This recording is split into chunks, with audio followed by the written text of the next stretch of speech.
আমি এই সংহতি বক্তব্য উপস্থাপনের জন্য সংক্ষিপ্ত ও সহজ সংহতি বক্তব্য উপস্থাপনের জন্য প্রথমেই আমন্ত্রণ জানাচ্ছি শাহরিয়ার আহমেদ চৌধুরী। শাহরিয়ার ভাই দীর্ঘদিন ধরে রিনিউয়েবল এনার্জি নিয়ে কাজ করে চলেছেন এবং শাহরিয়ার ভাই এখন chairperson centre for renewable energy services limited. Shahriar ভাই। Thank you, Manor bhai, honorable guests, and dear participants. Assalamu alaikum.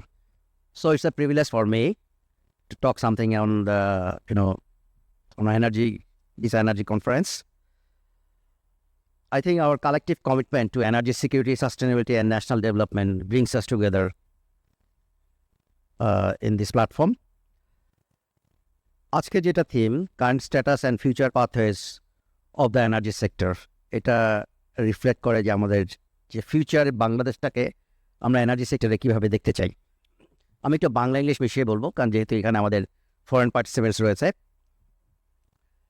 তো আমরা যদি কারেন্ট স্ট্যাটাস দেখি, যে একটা সময় ছিল যে আমরা জানি যে পাওয়ার বা এনার্জি সেক্টর যেটা আমরা বলি, মূলত পাওয়ার সেক্টরে এটা কিন্তু তিনটা সাইড রয়ে গেছে, আমাদের জেনারেশন সাইড, ট্রান্সমিশন সাইড এবং ডিস্ট্রিবিউশন সাইড। একটা সময় আমরা শুনেছি যে সরকার বা অনেক সময় বলেছে যে খাম্বার কথা আমরা বেশি শুনেছি, ডিস্ট্রিবিউশন লাইন প্রচুর হয়েছে এবং সেখানে অনেক অনিয়মও হয়েছে, এটা আমরা শুনেছি। লাস্ট গভর্নমেন্টের সময় আমরা যেটা দেখলাম, তার আগে হয়তো জেনারেশনটা হয়নি, লাস্ট গভর্নমেন্টের সময় আমরা যেটা দেখলাম প্রচুর পরিমাণে আপনার জেনারেশন হয়েছে। কিন্তু এখন যখন আমরা নতুন প্ল্যানিং করতে যাই, তখন দেখলাম যে আমাদের ট্রান্সমিশন সেক্টরে বিশাল একটা গ্যাপ রয়ে গেছে। যেহেতু আপনার রিনিউয়েবলের কথা গত 4-5 বছর যাবৎ খুব বেশি হচ্ছে, যদিও আমরা এই সেক্টরে কাজ করি 2027 সাল থেকে, তখন আমরা বলতাম এবং যখন কথা বলতাম আমাদেরকে অনেকে পাগল বলতে যে এরকম কিছু হবে কিনা। তো আমরা যখন দেখি যে আমাদের এই যে প্ল্যানিংগুলা, আমাদের মাস্টার প্ল্যান থাকে, আমরা জানি পিএসএমপি 2005 সাল থেকে আমরা তৈরি করতেছি প্রতি 5 বছর পর, এবং আমরা যদি মিলিয়ে দেখি আমাদের পাওয়ার সিস্টেম মাস্টার প্ল্যানগুলো কী হচ্ছে, আর পরের খুব বেশি দূর যাওয়ার দরকার নেই, পরের 5 বছরে দেখি যে 5 বছরের মধ্যে যে আমাদের পাওয়ার সেক্টর মাস্টার প্ল্যানের সাথে আমাদের যে প্ল্যানিংগুলো, জেনারেশন প্ল্যানিংগুলো, এগুলোর মিল নেই।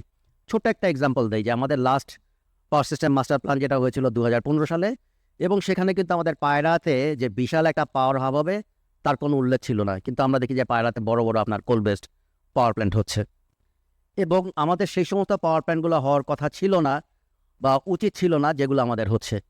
বাংলাদেশের মতো একটা দেশে আমি যেটা বলি, প্রায় 40% মতো liquid fuel based power plant, যেখানে আমাদের জেনারেশন কস্ট হচ্ছে অ্যাপ্রক্সিমেটলি 11 টাকার মতো, আর সরকার বিক্রি করে হচ্ছে 60 টাকার মতো। এবং পাওয়ার সেক্টরে গত 5 বছর যদি আমরা দেখি, প্রায় $4 বিলিয়ন অলমোস্ট, আর লাস্ট ইয়ারে হচ্ছে প্রায় $6 বিলিয়ন। তার মানে 40,000 কোটি টাকা থেকে প্রায় 60,000 কোটি টাকার মতো আমরা এই সেক্টরে সাবসিডি দিচ্ছি, এবং তার বেশিরভাগই হচ্ছে ক্যাপাসিটি পেমেন্ট এবং আপনার ফুয়েল চার্জ। যেটা আমাদের পাওয়ার সিস্টেমটা, এই প্ল্যানিংটা প্রপারলি করে যদি কস্ট এফেক্টিভ ওয়েতে যাওয়া হতো, তাহলে কিন্তু আমাদের এই পরিমাণ জ্বালানি বা এই পরিমাণ ভর্তুকি দেওয়ার কোনো প্রশ্নই ছিল না। আর লিকুইড ফুয়েলে যেটা আমরা জানি যে এইচএফও বেস যে পাওয়ার প্ল্যান্টগুলো, আসলে 23-24 টাকা করে আপনার খরচ পড়ে, যেখানে সরকার বিক্রি করে গড়ে আপনার 60 টাকা করে। তো এটার কোনো প্রয়োজন ছিল না। তার মানে, এবং যখনই আমরা রিনিউয়েবলের কথা বলি, আমরা যখন রিনিউয়েবলের সাবসিডির কথা বলি, আমরা যখন বলি আপনার ইম্পোর্ট ডিউটি ওয়েভের কথা, তখন দেখা যাচ্ছে বিভিন্ন প্রতিবন্ধকতা আসে। একটা সময় ছিল যখন আপনার রেন্টাল এবং কুইক রেন্টাল নামে লিকুইড ফুয়েল বেস পাওয়ার প্ল্যান্টগুলো আমাদের উপর চাপে দেওয়া হচ্ছিল, তাদেরকে 15 বছরের ট্যাক্স হলিডে দেওয়া হয়েছিল। এখন হচ্ছে রিনিউয়েবলের সময়, কিন্তু আমরা কি এই জিনিসগুলো পাচ্ছি? আমরা কিন্তু এই সাপোর্টগুলো পাচ্ছি না। তো আমাদের যে আননেসেসারি বার্ডেন, আমার কথা হচ্ছে যে আমাদের প্ল্যানিংগুলো প্রপার হওয়া উচিত, এবং আমাদের এই যে প্ল্যানিংয়ে, যেটা মজেম ভাইও বলে গেলেন যে একটু আগে, যে আমাদের প্ল্যানিংয়ে দেখা যাচ্ছে যে যারা আমাদের এখানে ইনভেস্ট করে তারাই কনসালটেন্ট নিয়োগ করে, এবং এগুলো অ্যানালাইসিস করে আমরা দেখেছি যে তারা এমনভাবে আমাদেরকে সাজেস্ট করে যে ফিউচারের পাওয়ার সেক্টরটা আমাদের এরকম হবে যেন তাদের ইনভেস্টমেন্টগুলো এখানে আসে। মানে আমাদের সাস্টেনেবিলিটি, আমাদের যেটা জাস্ট ট্রানজিশন আমাদের কোন দিকে হবে সেটার কথা চিন্তা করা হয় না। ছোট্ট একটা এক্সাম্পল দেই, যে আমরা যদি এই যে সাবসিডিগুলো আমরা দিচ্ছি, এই পরিমাণ সাবসিডি যদি আমরা লিকুইড ফুয়েল বা ক্যাপাসিটি চার্জে না দিয়ে যদি 40,000 কোটি টাকা আমরা সোলার বা আমরা যদি উইন্ডে দেই, তাহলে আমরা প্রায় 4 থেকে 5,000 মেগাওয়াট আমরা ক্যাপাসিটি ডেভেলপ করে ফেলতে পারবো। আর আমাদের অ্যাডভান্টেজ কী হবে, এই যে আমরা ক্যাপাসিটিটা ডেভেলপ করে ফেললাম, আগামী 20 বছর মিনিমাম এই প্ল্যানগুলোর যে লাইফ টাইম, 20 বছর আমাদের কোনো ফুয়েল কিনতে হবে না। এইটা তো না বোঝার তো কিছু নাই, কিন্তু আমার কথা হচ্ছে যে এটা আমরা বুঝতেছি না। এবং আমাদের যেটা আগের যে গভর্নমেন্ট, যেগুলো হ্যাঁ এর পিছনে পলিটিক্যাল ছিল, আমরা জানি করাপশন ছিল, অনেক অ্যাডভান্টেজ যেগুলো ছিল, এটা নাই। কিন্তু আমার কথা হচ্ছে যে এই রিফ্লেকশনগুলো, হ্যাঁ আমরা বলবো যে অনেকগুলো প্ল্যান নেওয়া হয়েছে, অনেকগুলো পলিসি, সুন্দর সুন্দর পলিসি নেওয়া হয়েছে, কিন্তু আরেকটু ডিপে যদি যাই, যেমন আমাদের প্রায় 5,500 মেগাওয়াটের আপনার নতুন টেন্ডার করা হয়েছিল। আমাদের কনভেনশনাল ফুয়েলের জন্য যে আপনার আগে একটা ছিল পাওয়ার পারচেজ এগ্রিমেন্টের সাথে ইমপ্লিমেন্টেশন এগ্রিমেন্ট ছিল, যার থ্রুতে হচ্ছে গভর্নমেন্ট একটা গ্যারান্টি দিত যদি আমাদের সমস্ত যে পাওয়ার প্রডিউসার তার অফ টেকার বা কিনে কেবলমাত্র একটা অর্গানাইজেশন, এটা হচ্ছে বিপিডিবি। আপনি যদি বিপিডিবি এর ব্যালেন্স শিট দেখেন তাহলে বিপিডিবি কিন্তু সবসময় একটা ব্যাংকরাপ্ট অর্গানাইজেশন, তো এখানে কিন্তু কেউ ফিনান্স করবে না। তার পিছনে একটা গভর্নমেন্ট গ্যারান্টি থাকতো যে আপনার ইমপ্লিমেন্টেশন এগ্রিমেন্টের নামে কখনোই কিন্তু সরকারকে টাকা দিতে হয় না, কিন্তু এই গ্যারান্টি থাকলে অ্যাডভান্টেজ হচ্ছে ফিনান্সিং, স্পেশালি ইন্টারন্যাশনাল ফিনান্সিং বা ন্যাশনাল ফিনান্সিং ব্যাংকের ফিনান্সিং পাওয়াটা ইজিয়ার। দেখা যাচ্ছে যে এই ইমপ্লিমেন্টেশন এগ্রিমেন্টটা আপনার উঠিয়ে দেওয়া হয়েছে।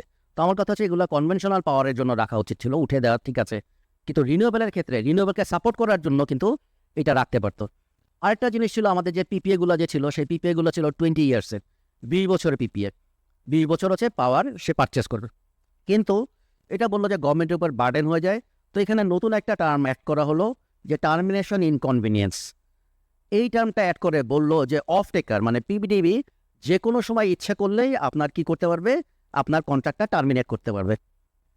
এটাতে কি হলো, ফরেন ইনভেস্টর এবং লোকাল ইনভেস্টর যারাই আসছে তারা বললো যে একটা 100 মেগাওয়াটের পাওয়ার প্ল্যান্ট যদি রিনিউয়েবলের ক্ষেত্রে আমরা ইনস্টল করি তাহলে প্রায় $80 মিলিয়ন মতো, রাফলি ধরি, প্লাস মাইনাস কিছু হতে পারে, প্রায় 800 থেকে 900 কোটি টাকা ইনভেস্ট করবে। এখন আপনি ইনভেস্ট করে পাওয়ার প্ল্যান্টটা চালানোর পরেই দেখা গেলো 1 বছর পরেই যদি অফটেকার বলে যে আমরা টার্মিনেট করতে চাই, তাহলে এই জায়গায় কেউ কোনো ইনভেস্ট করবে? আলটিমেটলি তাই হয়েছে। দেখা যাচ্ছে যে এটা নিয়ে যখন ডিসকাশন হলো মিনিস্ট্রিতে, তারপরে এটা আস্তে আস্তে করে বললো যে না, এই টার্মিনেশন ক্লজটা আমরা 10 বছরে মানে প্রথম 10 বছর টার্মিনেশনে যেতে পারবে না। তো আমার কথা হচ্ছে যে এই যে পলিসিগুলো করলো, যে এই যে পয়েন্টগুলো যেটা নিয়ে আসলো, যে তাদের তো ইনভেস্টমেন্ট একটু ফ্রেন্ডলি হওয়া উচিত ছিল। এবং দেখা যাচ্ছে যে কয়েকবার হচ্ছে যে আপনার যখন দেখা যাচ্ছে কেউ ইন্টারেস্টেড হচ্ছে না ইনভেস্টমেন্ট করার জন্য রিনিউয়েবলের ক্ষেত্রে, তখন এগুলো কী করলো, এক্সটেন্ড করলো টেন্ডার পিরিয়ডটা, এবং 5 বার হচ্ছে আপনার এক্সটেন্ড করা হচ্ছে। এই যে সময়টা চলে গেলো এই সেক্টর থেকে, এখন কথা হচ্ছে যে এগুলোর দায় দায়িত্ব কে নেবে? সবশেষে আমি এইটুকু বলবো যে আমাদের আসলে বিশেষ করে পাওয়ারের ক্ষেত্রে যেহেতু সব কিছু এখন পাওয়ারে আপনার কনভার্ট হচ্ছে, 3টা সাইডকে আমাদের সমানভাবে গুরুত্ব দিতে হবে। আর এই সমস্ত পলিসির ক্ষেত্রে আমাদেরকে ইনক্লুসিভ হতে হবে, কেবলমাত্র ফরেন এক্সপার্ট এনে এই পলিসিগুলো করা যাবে না, আমাদের লোকাল এক্সপার্টকে ইনক্লুড করতে হবে। আমাদের যে বিভিন্ন অর্গানাইজেশনগুলো রয়েছে, যেমন এখানে আমরা যারা কাজ করতেছে, সিপিডি রয়েছে এবং আরও যারা পাওয়ার সেক্টর নিয়ে কাজ করে, তাদেরকে সমন্বিতভাবে আমাদের একটা integrated energy and power master plan করতে হবে। আমরা এটা নিয়ে অনেক স্টাডি করেছি যে আপনার integrated energy and power master plan মানে রাবিশ একটা জিনিস আমাদের উপর চাপিয়ে দেওয়া হচ্ছে। এবং এটা হচ্ছে আমাদের পজিটিভ দিক যে বর্তমান সরকার যেটা ইন্টারিম গভর্নমেন্ট একটা ইনিশিয়েটিভ নিয়েছে যে এটা চেঞ্জ করার জন্য, কিন্তু চেঞ্জ করার জন্য যে পরিমাণে এক্সপার্টাইজ এবং যে শ্রম এবং যে সময় দেওয়া দরকার, এটা কিন্তু নেওয়া হচ্ছে না। আমরা যেটা দেখেছি, কোনো রকমে একটা কমিটি ফর্ম করা হয়েছে এবং এর পিছনে কিন্তু একটা বাজেট অ্যালোকেট করতে হয়। বলছি ফরেন ফিনান্সের উপর ডিপেন্ডেন্ট না করে আমাদের নিজস্ব অর্থায়ন এবং আমাদের যে ফিউচার যে পাওয়ার এবং মাস্টার প্ল্যান, সেগুলো আমাদেরকে নিজেদের তৈরি করতে হবে।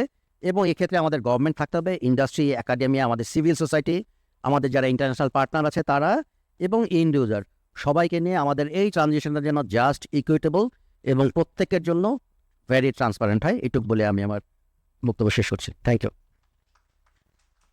থ্যাংক ইউ শাহরিয়ার ভাই। শাহরিয়ার ভাইয়ের এই আলোচনাটা, মানে এই ইস্যুজ এবং কতগুলো ইনসাইটস, এইটা আমাদের টেকনিক্যাল সেশনগুলোতে জন্য খুব গুরুত্বপূর্ণ হবে। আমি